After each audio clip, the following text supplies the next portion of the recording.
मैं तक्षशिला स्कूल की शिक्षिका आपको हिंदी विषय पढ़ा रही हूँ। बच्चों, हमने 2 वीडियो क्लास में पीछे संधि पढ़ी थी और उसी को ही हम आगे बढ़ा रहे हैं संधि को। तो आज भी हम पढ़ेंगे संधि, और संधि के अंतर्गत पढ़ेंगे वृद्धि संधि और यण संधि।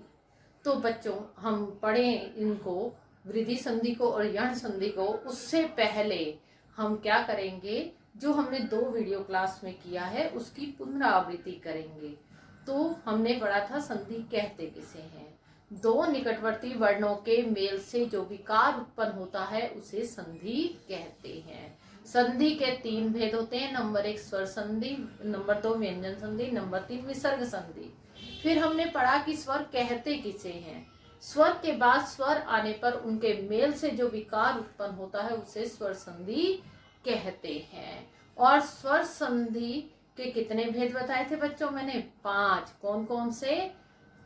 नंबर 1 दीर्घ संधि, नंबर 2 कौन सी? गुण संधि, नंबर 3 वृद्धि संधि, नंबर 4 यण संधि और नंबर 5 अयादि संधि। समझे?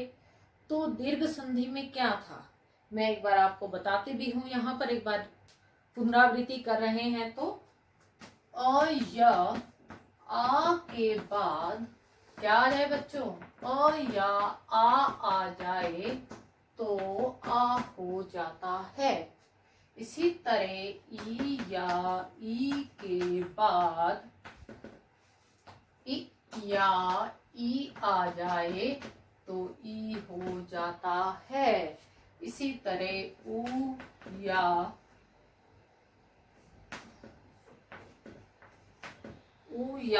ऊ के बाद उ या ऊ आ जाए तो ऊ हो जाता है। आया बच्चों समझ में? ये हमारी कौन सी थी संधि? ये थी हमारी दीर्घ संधि। कौन सी थी बच्चों? ये दीर्घ संधि।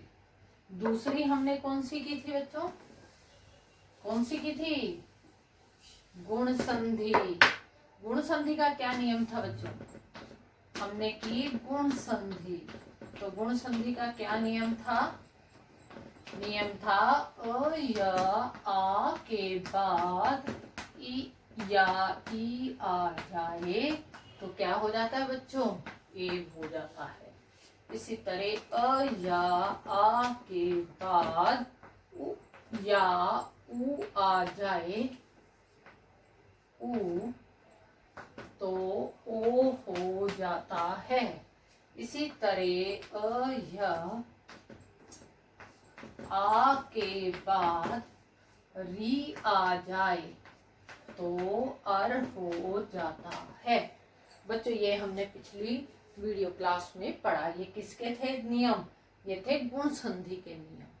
तो बच्चों, आज हम पढ़ने वाले हैं वृद्धि संधि। कौन सी संधि? वृद्धि संधि। होती क्या है ये? वृद्धि मतलब बढ़ जाना। जब अ और आ के बाद, ध्यान से पहले बच्चों सुन लें, उसके बाद हम इसके नियम पर चलेंगे। जब अ और आ के बाद ए या ऐ हो तो दोनों के मेल से ऐ हो जाता है। और जब ओ या औ हो तो क्या हो जाता है? औ हो जाता है। अब मैं इसको यहाँ पर आपको समझाती हूँ इस नियम को। क्या कह रहा है ये नियम? अ और आ के बाद, अ या आ के बाद क्या आ जाए? ए या ऐ, ए या ऐ तो क्या हो जाता है बच्चा? दोनों के मेल से ऐ हो जाता है। ये हमने पढ़ा एक बार। जैसे अब मैं आपको इसका उदाहरण देती हूँ। ए जमा 1, यहाँ पर क्या है? अ, यहाँ क्या है? ए। इन दोनों के मिल से क्या बन गया बच्चों? ऐ। क्या बन गया? ऐ।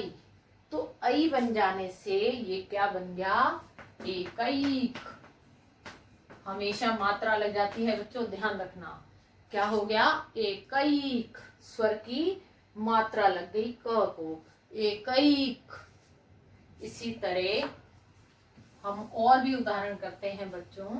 मत जमा एके, मत जमा एके, तो क्या बन जाएगा? मतैक्के। अ के साथ आई का मेल हो गया, तो दोनों के मेल से क्या बन गया बच्चों? क्या बन जाएगा? आई। तो क्या लिखेंगे हम यहाँ पर? मतैक्के। मैंने आपको एक बात समझाई थी, इसका अंतिम और इसका प्रथम दोनों का मेल करोगे तो इधर वाला भी वैसा ही रहने वाला है और इस स्वर के बाद वाला भी एज इट इज रहेगा, ज्यों का त्यों। हमने देखो फिर से समझ लो बच्चों, गलती नहीं होनी चाहिए। मत है, त के साथ क्या जुड़ा हुआ है? अ। हम ऐसे लिखते हैं त जमा अ, तो ये अ हो गया, त रह गया हलंत के साथ, मतलब व्यंजन बन गया। अब इसके साथ स्वर नहीं जुड़ा हुआ, हलंत वाला हो गया। इधर हो गया आई, अ और आई मिलकर क्या बन जाएंगे? आई ही बनेंगे। ये देखो नियम कह रहा है। तो इसका मतलब ये क्या हो गया हमारा? त को एक आई की मात्रा लग जाएगी तो मतैक्के बन जाएगा। क्या बन जाएगा? मतैक्के। एक और भी आसान उदाहरण है बच्चों, तथा जमा ए, क्या बन गया? इधर आ है, इधर ए है, फिर आई बन गया, तो क्या लिखेंगे? तथैव। क्या हो गया? तथैव। है ना बच्चों आसान? थोड़ा सा आपको ध्यान देने की जरूरत है, बहुत जल्दी समझ में आएगी। इसी तरह सदा जमा एव हो तो बच्चों क्या बन जाएगा? सदैव। ठीक है, अब ये बात समझ में आ गई आपको। अब हम चलते हैं दूसरी बात पर। अब कह रहा है और जब ओ या औ हो तो औ हो जाता है।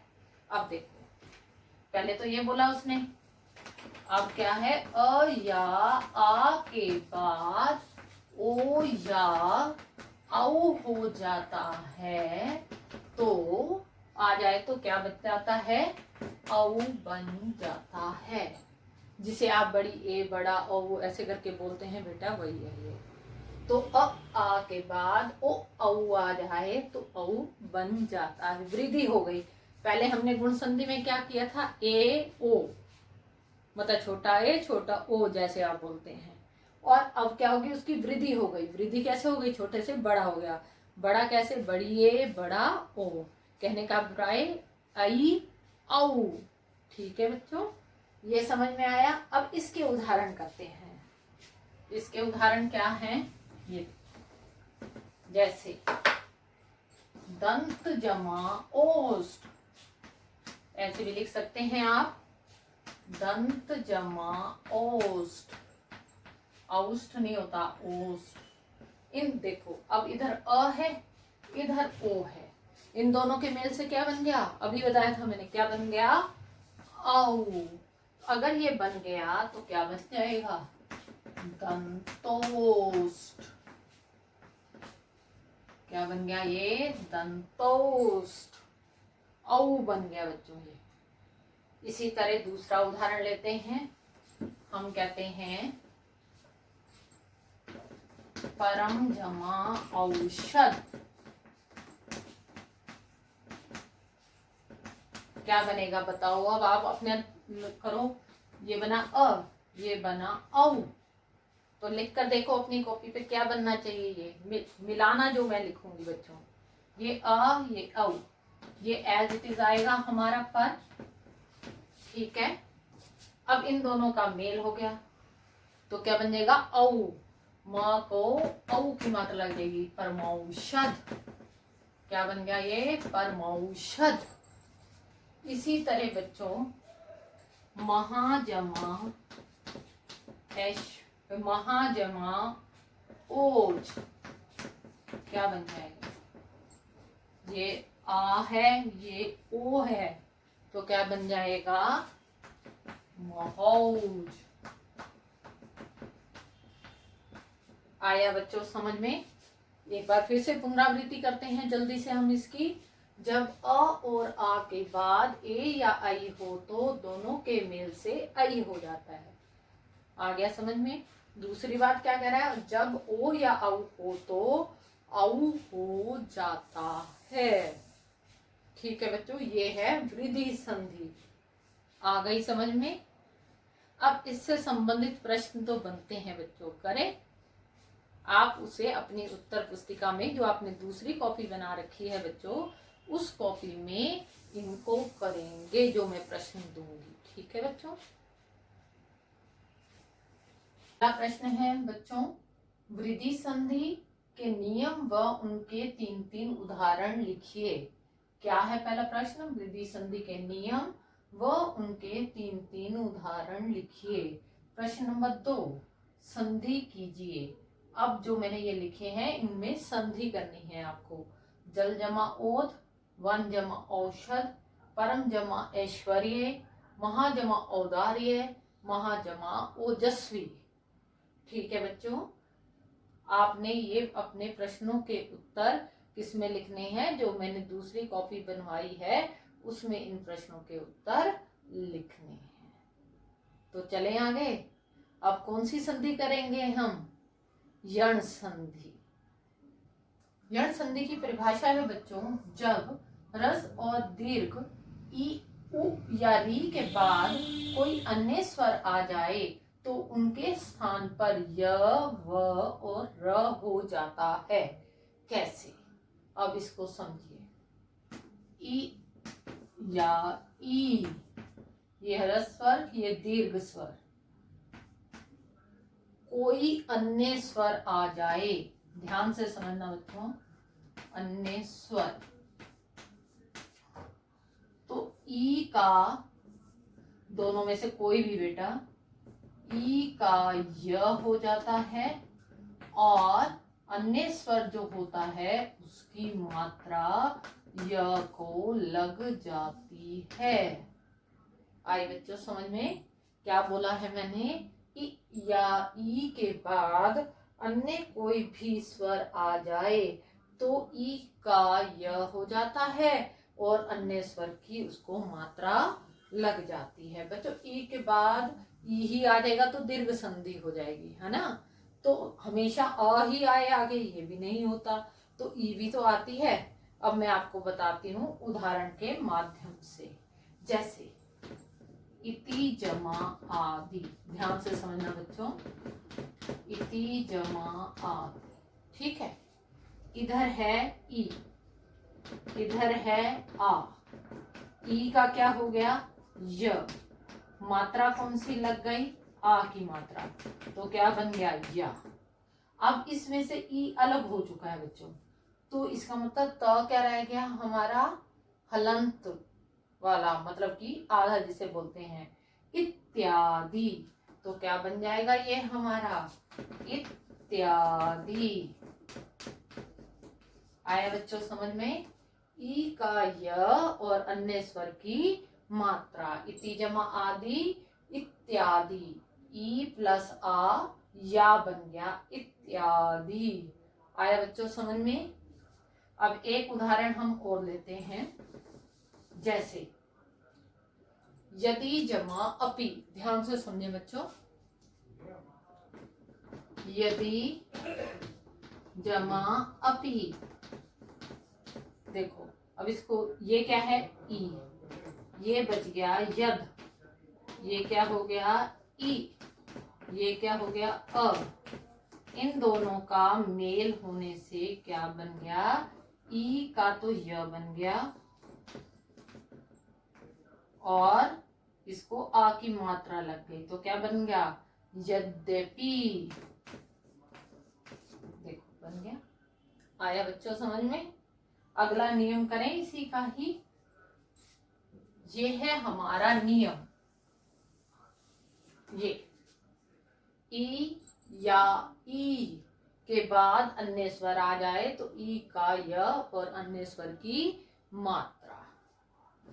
अब अगला क्या कह रहा है बेटा, अगला कह रहा है कि अगर उ या ऊ के बाद कोई अन्य स्वर आ जाए तो क्या होता है, ये देखिए,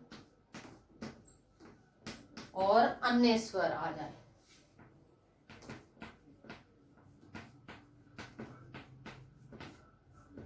ऊ का क्या बन जाएगा बच्चों? व प्लस में अन्य स्वर की मात्रा। ऊ का क्या बन गया? व और अन्य स्वर की मात्रा। जैसे अब मैं इसको बताती हूँ आपको उदाहरण के माध्यम से। हम कहते सबसे आसान ले लो पहले, सु जमा आगत, ये सभी को ही पता है इसलिए आसान है ये क्या है? ऊ। स आधा रह गया, हो गया बेटा हलंत वाला, तो उसको हम ऐसे लिखते हैं। और ऊ का क्या हो गया? व को कौन सी मात्रा लग गई? आ की।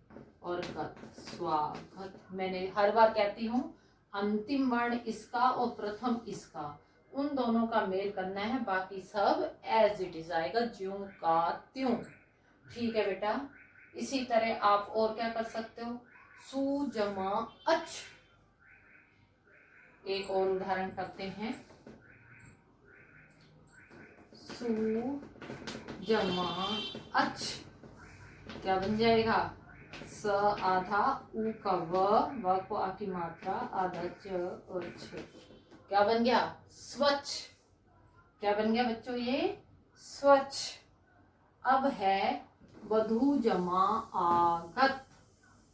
एक और उदाहरण करते हैं, वधु जमा आगत, तो क्या बनेगा? ये ध आधा रह गया, क्योंकि ऊ अलग हो गया बेटा, स्वर अलग हो गया व्यंजन से, तो वो क्या रह जाता है? हलंत के साथ। तो ध हलंत हो तो ऐसे लिखते हैं शब्द में। तो ऊ का व को आ की मात्रा, आगे क्या आ गया? गत, वज्रागत। आया बच्चों समझ में ये वाला? अब चलते हैं अगला नियम। अगला नियम है, या री के बाद कोई स्वर आ जाए तो। ये हमारी री है, कोई स्वर, क्या मतलब हुआ? कि अन्य स्वर। री का र बन जाता है और प्लस में अन्य स्वर की मात्रा लग जाती है। तो जैसे मातृ जमा आज्ञा, क्या बन जाएगा बच्चों? मातृ जमा आज्ञा क्या बनेगा? री का र बन गया, ठीक है। त और र मिलकर क्या बन जाते हैं? त्र। मात्राज्ञा, ये बन गया हमारा। एक और करें, आ के अलावा यहाँ पर अगर ऊ हो तो फिर कैसे करेंगे? आप अपनी कॉपी में जरूर करके देखा करें बच्चों। अब मैंने कहा मातृ जमा उपदेश। अब देखो ये कैसे बनेगा हमारा? ये क्या हो गया? त आधा रह गया, री का र हो गया, तो त और र मिलकर क्या बन गए? त्र। कौन से ऊ की मात्रा? छोटे ऊ की। फिर क्या बन गया? ये मातृपदेश। आया बच्चों समझ में? ये है हमारी यण संधि। कौन सी संधि? यण संधि बच्चों। ठीक है, एक बार जल्दी से देख लेते हैं।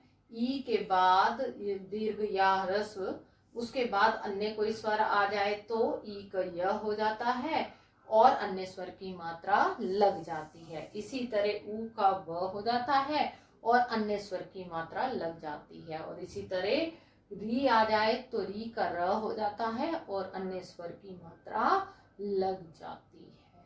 तो बच्चों आया समझ में ये? अब इससे संबंधित भी प्रश्न हो जाएं। तैयार हैं आप? चलिए करते हैं प्रश्न नंबर। तीसरे प्रश्न में क्या है बच्चों? यण संधि के नियम व उनके उदाहरण लिखने हैं आपने। कितने?